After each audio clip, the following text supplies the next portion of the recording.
Hello students, model paper का प्रश्न number 2 है। आंकड़ों 5, 7, 9, 11, 13, 15, 17, 19 का समांतर माध्य ज्ञात कीजिए। तो समांतर माध्य के लिए सूत्र है x बार बराबर सिग्मा x बटे n।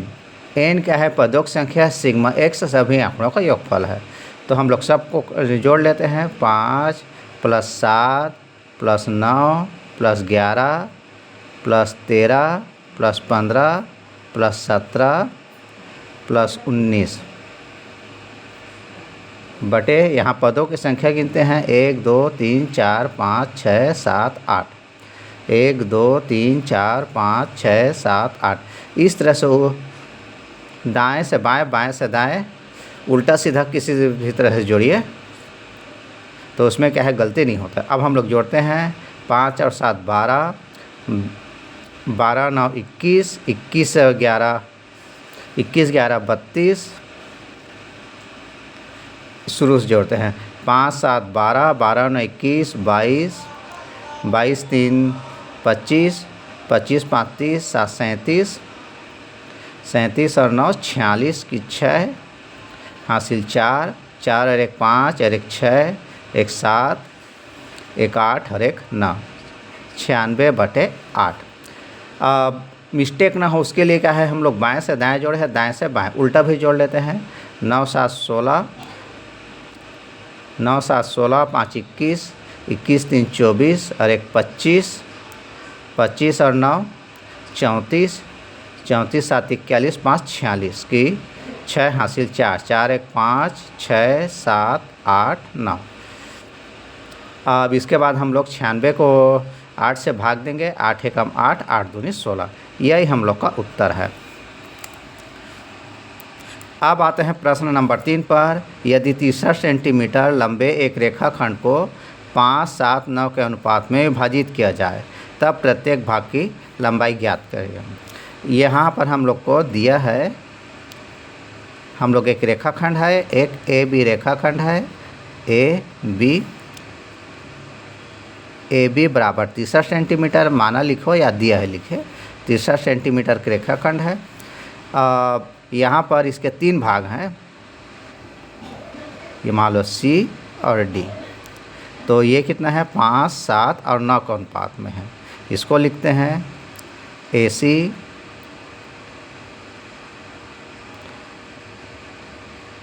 अनुपात CD अनुपात DB बराबर 5 अनुपात 7 अनुपात 9।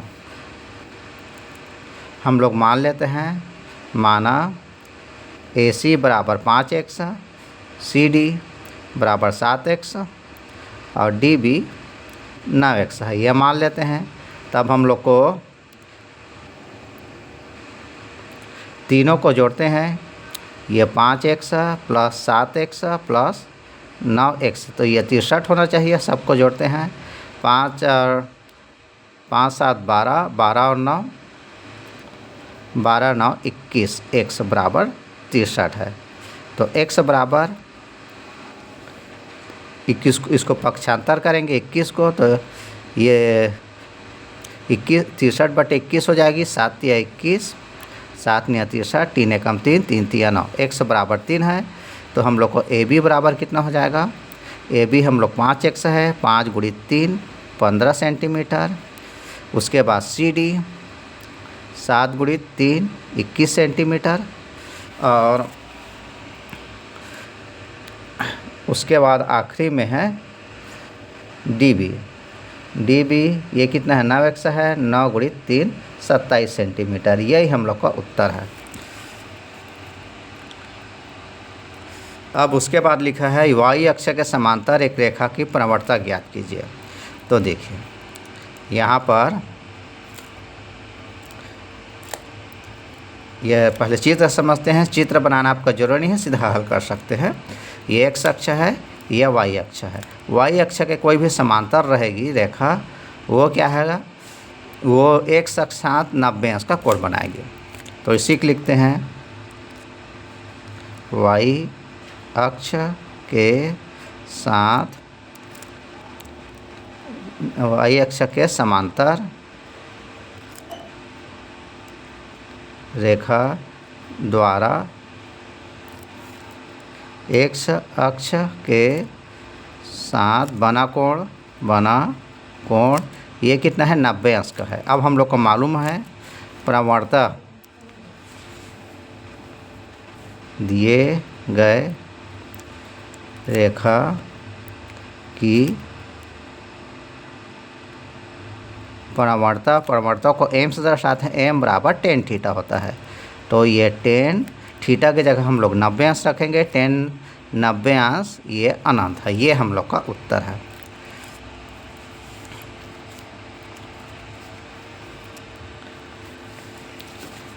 अब आते हैं प्रश्न नंबर 5 पर। 5वें नंबर पर लिखा है सरल रेखा 3x - 5y + 17 = 0 की प्रवणता और y अक्ष पर काटा गया अंतःखंड ज्ञात कीजिए। तो हम लोग को सरल रेखा दिया है हम लोग को एक सरल रेखा का समीकरण दिया है 3x - 5y + 17 = 0। 5y को पक्षांतर करेंगे 3x + 17 बराबर 5y, या इसको इस तरह से लिख सकते हैं 5y बराबर 3x + 17। अब y को 5 को पक्षांतर करेंगे y बराबर 3x + 17/5, या ये कितना होगा y बराबर 3/5x + 17/5। अब यहाँ पर हम लोग को प्रवणता यहाँ पर निकल जाएगा। प्रवणता m बराबर ये प्रवणता m ये 3/5 होगी और अंतःखंड कितना होगा अंतःखंड या c क्या होगी 17/5। ये हम लोग का उत्तर है। अब उसके बाद 6वां नंबर ऐसा कोई वास्तविक उदाहरण स्वयं बनाइए जिसमें दो राशियां व्युत्क्रमानुपाती होती है। उस स्थिति को समीकरण के रूप में प्रस्तुत करना है। तो यहाँ पर हम लोग को दो उदाहरण देना है जो व्युत्क्रमानुपाती मतलब एक राशि बढ़े तो दूसरी राशि कम हो। तो इसके लिए एक उदाहरण है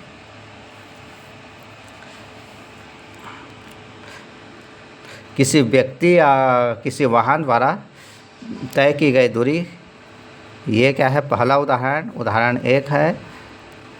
तय दूरी क्या होता है यहाँ पर पहला उदाहरण में लिया गया समय क्या है गति के व्युत्क्रमानुपाती होते हैं।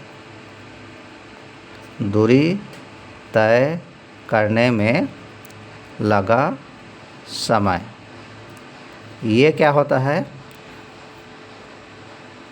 व्युत्क्रमानुपाती होती है। इसको इस तरह से लिखेंगे 1/4, या हम लोग दूरी को x मान लेते हैं तो चाल को y व्युत्क्रमानुपाती y, या इसको हम लोग लिख सकते हैं x बराबर यहाँ पर व्युत्क्रमानुपाती चिन्ह को हटाने के लिए हम लोग k × 1/y, या इसको ऐसा लिख सकते हैं xy बराबर k।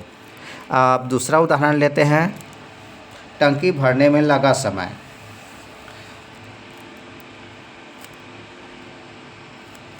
तो एक टंकी भरने में लगा समय क्या है टंकी के आयतन के व्युत्क्रमानुपाती होता है। यहाँ पर दूसरा उदाहरण लेते हैं नल की संख्या टंकी में। ये टंकी भरने में लगा समय ये क्या होता है नल की संख्या है। हम लोग टंकी में एक नल लगाएंगे तो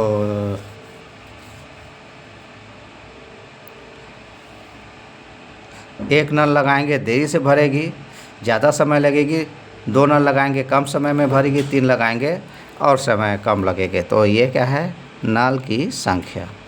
अब हम लोग टंकी भरने में लगा समय का t मान लेते हैं, नल की संख्या को x मान लेते हैं। यहाँ पर ये व्युत्क्रमानुपाती, यहाँ पर लिखेंगे t समानुपाती 1/x।